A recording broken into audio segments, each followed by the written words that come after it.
Welcome back to my YouTube channel, dear students. আজি তোমালোকৰ কাৰণে লৈ আহিছো ক্লাছ 7 ৰ social science ৰ lesson number 5 ৰ কেইটামান question answer বহুত বেছি ইম্পৰ্টেন্ট তোমালোকে ভিডিওটো স্কিপ নকৰাকৈ ভালদৰে চাবা ভিডিওটো এতিয়া ষ্টাৰ্ট কৰো তোমালোকৰ প্ৰথম questionটো হৈছে সম্পদ বুলিলে কি বুজায় সম্পদৰ প্ৰধান ভাগ কেইটা আৰু কি কি লিখা উত্তৰ হৈছে মানুহৰ প্ৰয়োজন পুৰাবলৈ কোনো উৎসৰ পৰা যোগান ধৰিব পৰা দ্ৰব্য বা সামগ্ৰীসমূহে সম্পদ সম্পদ তিনি প্ৰকাৰৰ আৰু এইবোৰ হ'ল 1 নম্বৰ মানৱ সৃষ্ট সম্পদ 2 নম্বৰ প্ৰাকৃতিক সম্পদ 3 নম্বৰ মানৱ সম্পদ তাৰ পিছত 2 নম্বৰ প্ৰশ্নটো হৈছে মানৱ হৈছে শ্ৰেষ্ঠ জৈৱিক সম্পদ যুক্তি দৰ্শাই লিখা একসমান শব্দৰ ভিতৰত উত্তৰ হৈছে মানুহ এবিধ শ্ৰেষ্ঠ জৈৱিক সম্পদ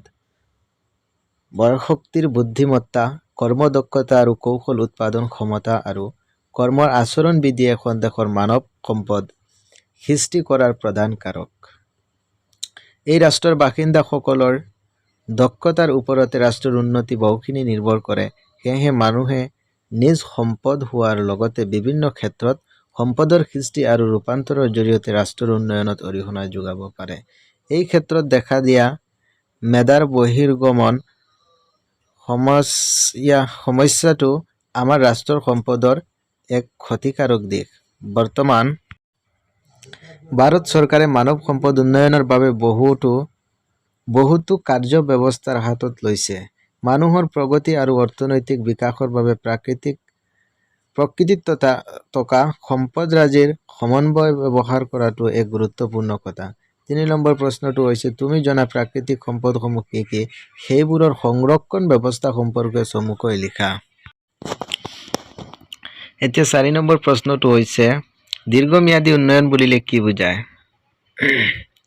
দীৰ্ঘম্যাদী উন্নয়ন কিয় প্ৰয়োজন লিখা মানুহৰ জীৱনৰ প্ৰয়োজনীয়তাসমূহ বৰ্তমান আৰু ভৱিষ্যত উভয়তে পূৰণ কৰিব পৰা ব্যৱস্থাই হৈছে দীৰ্ঘম্যাদী উন্নয়ন কাৰণ বা কাঠ আদিকে ধৰি বহু কেইবিধ সম্পদ মানুহৰ অত্যাধিক ব্যৱহাৰৰ ফলত কমি যোৱাৰ বাবে বহুতো সমস্যাৰ সৃষ্টি হৈছে হয়তো এনে সম্পদ কমি গৈ এদিন নিশেষ হ'ব সেয়েহে এনে সম্পদৰাজিৰ ভৱিষ্যত ব্যৱহাৰৰ দীৰ্ঘম্যাদী উন্নয়নৰ ওপৰত আমি গুৰুত্ব দিব লাগে I want to tell you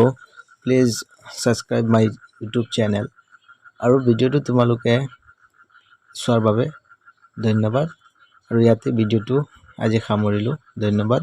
আৰু যদি নেক্সট কোৱেশ্যনৰ কাৰণে তোমালোকৰ প্ৰয়োজন হয় তেতিয়াহলে কমেন্টত জনাবা মই আকৌ তোমালোকৰ কাৰণে ভিডিও বনাম ইয়াতে ভিডিওটো সামৰিলো ধন্যবাদ